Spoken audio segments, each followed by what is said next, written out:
My channel. ఈరోజు నేను మా ఊర్లో ఉన్న ప్రసిద్ధమైన శ్రీ చెన్నకేశ్వరనాథ పంచముఖ లింగేశ్వర ఆలయం గురించి చెప్పబోతున్నాను. దాన్ని త్రికుటాలయం మరియు గుడికోట అని అంటారు. ఇది అసలు ఎక్కడుంది? గుడికోట అనేది ఎక్కడ ఉంది, ఏ రాష్ట్రంలో ఉంది అని అంటే తెలంగాణ రాష్ట్రం జగిత్యాల జిల్లాలోని రైకల్ మండలంలో ఉంది. సో ఇప్పుడు నేను దాని గురించి మీకు చూపించబోతున్నాను.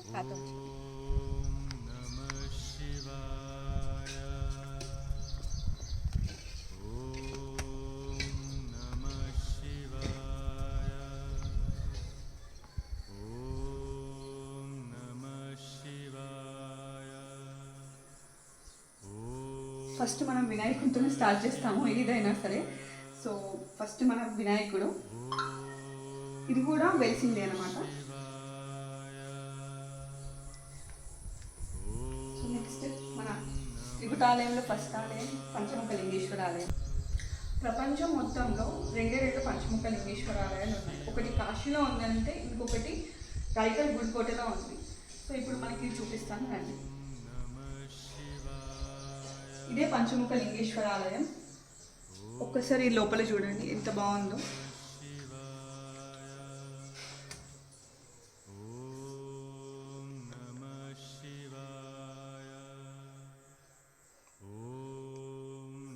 ఈ గుడి అంతా మొత్తం రాతితో కట్టింది. ప్రతి సోమవారం ఇక్కడ ప్రత్యేక పూజలు జరుగుతాయి. అలాగే మాస శివరాత్రి రోజు ప్రత్యేక పూజలు జరుగుతూ ఉంటాయి ఇక్కడ. సో ఎవరికైనా వీలైనప్పుడు మాత్రం తప్పకుండా ఈ గుడికోట వచ్చి సందర్శించండి.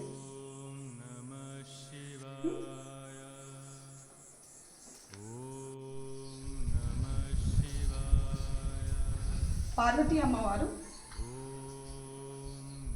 ఇది కూడా వెలిసింది ఈ గుడిలో. ఈ త్రికుటాలయంలో రెండవ ఆలయం శ్రీ వెంకటేశ్వర స్వామి వారు శ్రీదేవి భూదేవి సమేత. ఒకసారి చూద్దాం రండి.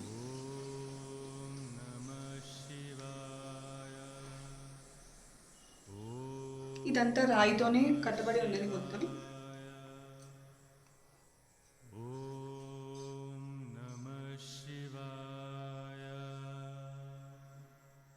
సూర్య భగవానుడు,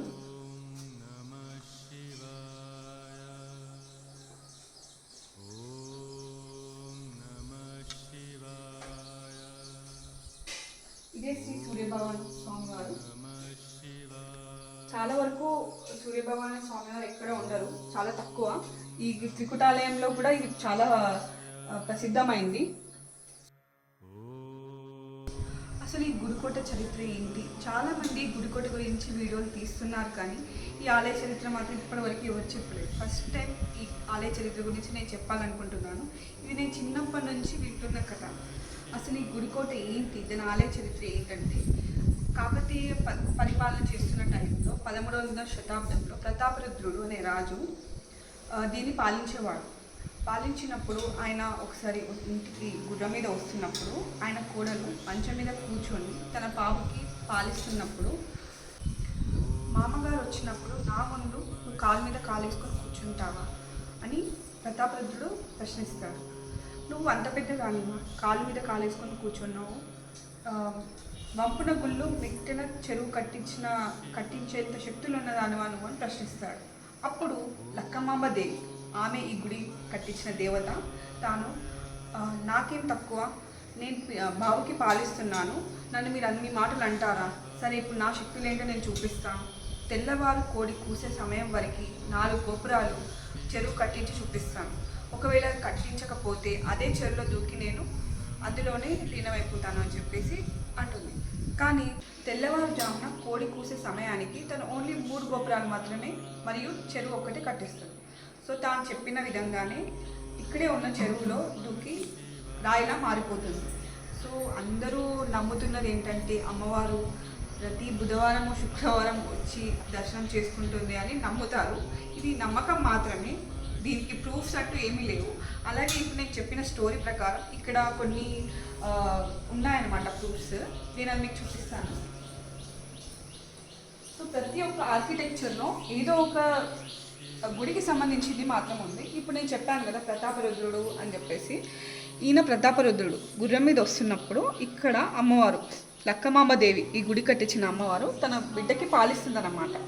సో ఒక్కసారి ఆర్కిటెక్చర్ చూడండి, ఎంత ప్రతి ఒక్క దాంట్లో ఏదో ఒకటి మనకి ఉంటుంది అనమాట గుడికి సంబంధించింది. ఈ ఆర్కిటెక్చర్ నార్మల్గా కట్టింది అయితే కాదు, ఇదంతా వెలిసిన గుడి అనమాట. ఈ గుడిలో ఎంత ప్రశాంతంగా ఉంటున్నారంటే ఈ సమ్మర్లో వచ్చినా కూడా అంత ప్రశాంతంగా ఉంటుంది.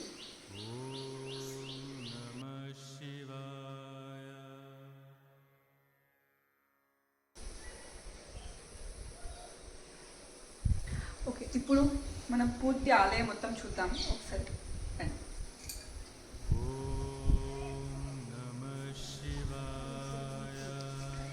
సో ఇది ఎంట్రన్స్లో మనకి నంది ఫస్ట్ చెప్పలేదు. సో ఏంటంటే ఆలయం ఫస్ట్ ఎంటర్ అయ్యేటప్పుడు నంది చెవులో ఏదైనా చెప్పి అనుకుంటా, చాలామంది నంది చెవిలో చెప్తే ఏదైనా సరే వెళ్ళి శివునికి చెప్తాడు అని చాలామంది నమ్ముతారు. సో అందుకనే ఫస్ట్ గుడికి ఎంటర్ అయ్యేటప్పుడు అందరు నంది చెవులు ఏమైనా కోరికలు ఉంటే చెప్తారు. సో ఇది రీసెంట్గానే కట్టించారు.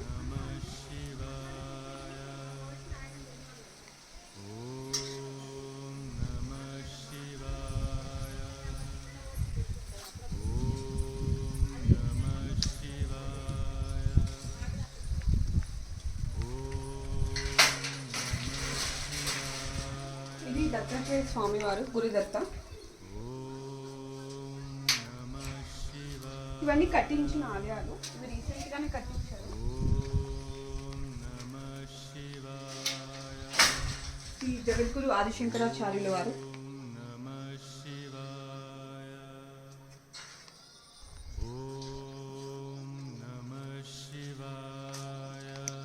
ఇప్పుడు నేను చెప్పాను కదా ఈ ఆలయ చరిత్ర గురించి, అమ్మవారు కట్టించిందని. సో ఇప్పుడు అమ్మవారు ఈమెనే శ్రీ లక్ష్మాదేవి తనకు పాలిస్తుందన్నమాట తన బిడ్డకి.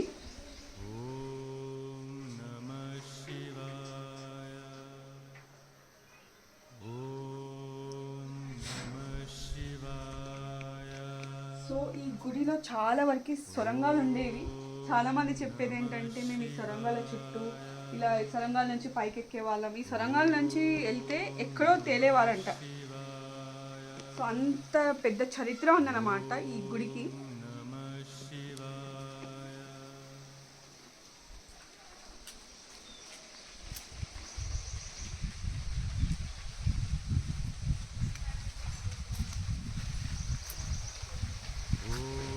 ఇదే రావి చెట్టు.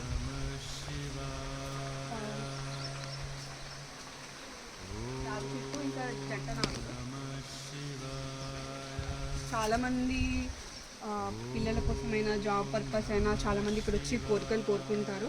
చాలా వరకు తీర్థాన్ని నమ్మకం.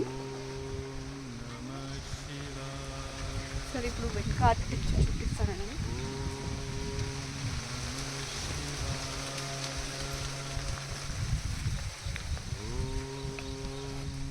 అలాగే గుడికి కాపలాగా ఒక నాగుపాము ఉండేది. నాగుపాము నేను చిన్నప్పటి నుంచి చాలాసార్లు చూశాను. అది చాలామందికి రేర్గా కనిపిస్తుంది. ఇప్పటికీ ఆలయానికి సేఫ్టీగా ఉంటుంది.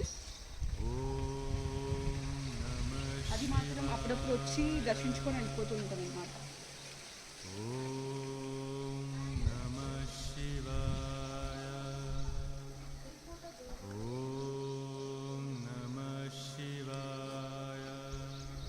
ఆర్కిటెక్చర్ ఇవన్నీ సొరంగాలు అనమాట. అవన్నీ లోపలికి వెళ్ళేవి, చాలా వరకు క్లోజ్ చేసేసారు.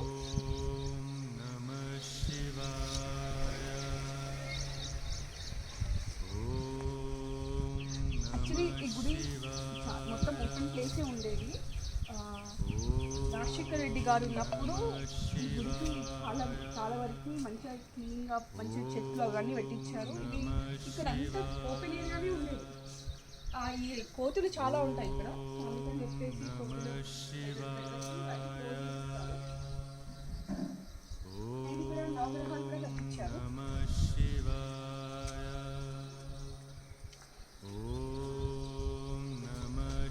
ఇక్కడ ఒక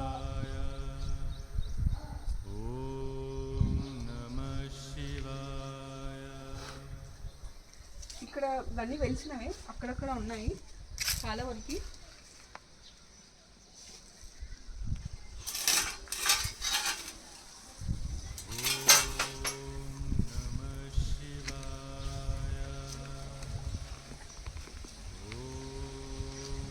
ఇవన్నీ కూడా వచ్చినాయి, చాలా వరకు తవ్వకాలలో వచ్చినాయి ఉన్నాయి అన్నీ.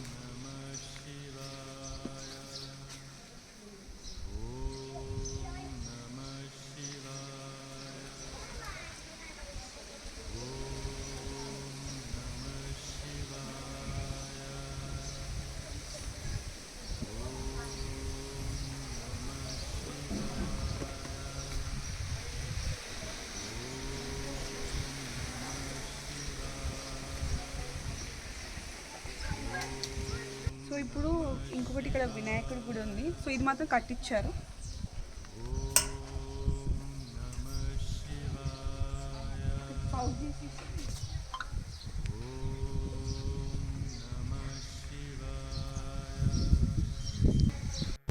ఇప్పుడు నేను చెప్పిన వినాయక టెంపుల్ ఇది కూడా చాలా పవర్ఫుల్ అనమాట. సో ప్రతి మనసులో సంకష్ట చతుర్థి వస్తుంది కదా, ఇక్కడ చాలా బాగా జరుగుతుంది. సో వినాయక టెంపుల్ ప్రస్తుతానికి ఇదైతే క్లోజ్ చేశారు. చాలా బాగుంటుంది వినాయక టెంపుల్ కూడా.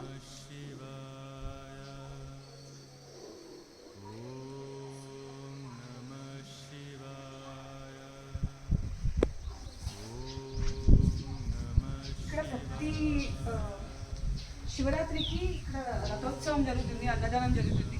శివరాత్రి మాత్రం ఇక్కడ చాలా బాగా జరుగుతుంది. అండ్ ఇప్పుడు నేను చెప్పాను కదా చెరువు అని చెప్పేసి, అది అక్కడ అన్నమాట. సో అంత క్లారిటీ కనిపించకపోవచ్చు, బట్ అది అక్కడ అన్నమాట. అదే చెరువులో అమ్మవారు దూకి రాయిలా మారిపోయారు.